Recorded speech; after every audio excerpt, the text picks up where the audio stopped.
ચૈતર વસાવા ઉપર 3 પોલીસની ફરિયાદ થાય છે. થયું એવું કે જીઆઈડીસીમાં આગ લાગતા અનેક લોકો છે તે આગ લાગતા દાઝી ગયા છે, કેટલાકના મૃત્યુ થયા અને અહીંયા ચૈતર વસાવા જાય છે. ચૈતર વસાવાનો કઈ હેતુ એવો નથી કે જે આખું સંગઠન છે, જે પણ અત્યારે માહોલ છે તે બગાડવાનો, પરંતુ તેઓ ત્યાં જાય છે અને જે થાય, જે સારું થાય, જે ન્યાય જે લોકોને જોતો હોય તે લોકોને તેઓ આપવા જાય છે.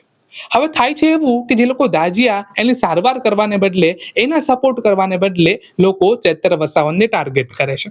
ત્યાં બબાલ થાય છે.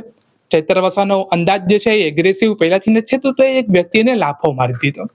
લાફો માર્યા પછી ખબર જ હતી કે તે લોકો ફરિયાદ કરવાના છે. એવું નથી કે ફરિયાદના આજે સમાચાર આવી ગયા છે ને કોઈને ખબર નથી ને એવું બધું. ચૈતર વસાવાને ખબર જ હોય કે ભાઈ મેં આને લાફો મારેલો છે અને હું એમએલએ છું, એટલે મારા ઉપર પોલીસ ફરિયાદ થવાની છે, એ તો પાક્કું જ છે અને પોલીસ ફરિયાદ થાય છે.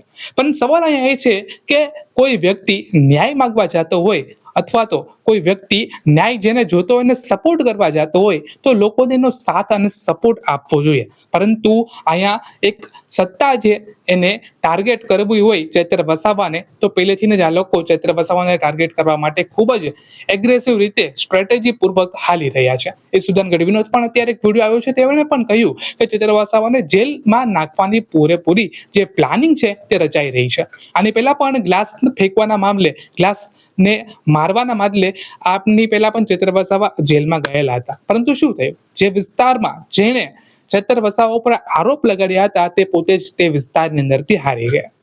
તો આ વખતે પણ જીઆઈડીસીના મામલે જે સપોર્ટ કરતા ચૈતર વસાવા આગળ આવે છે અને પોલીસ આમને પકડે છે, એની બદલે પોલીસને શું કરવું જોઈએ તો હું કહું તમને, પોલીસને અત્યારે જે પણ આગ લાગવાનું કારણ છે તે બતાવવું જોઈએ. એવું નથી કે ખાલી પોલીસને જ બતાવવું જોઈએ, જેના આજુબાજુના લોકો છે, કોઈ પણ આ પાર્ટી છે, કોઈ પણ એમએલએ છે, એનું આખી લિસ્ટ બનાવવી જોઈએ કે ભાઈ આગ લાગવાનું કારણ શું છે. અચ્છા, બીજી વાર આગ લાગે તો શું થઈ શકે, આટલા લોકો દાઝી શકે, અચ્છા આટલા લોકો દાઝે તો શું એમ્બ્યુલન્સ તરત આવી શકે પણ કે ના આવી શકે, તે બધી મામલે સ્ટ્રેટેજી પૂર્વક તે લોકોને કામ કરવું પડે. પણ અત્યારે શું થાય છે, ચૈતર વસાવાની ઉપર બધા પાછળ પડી ગયા છે. પાર્ટી કોઈ પણ હોય, પોલીસ કર્મચારી કોઈ પણ હોય, સત્તા કોઈ પણ હોય, પરંતુ જે વસ્તુ અત્યારે થઈ છે એના ઉપર આપણે ફોકસ કરવું જોઈએ.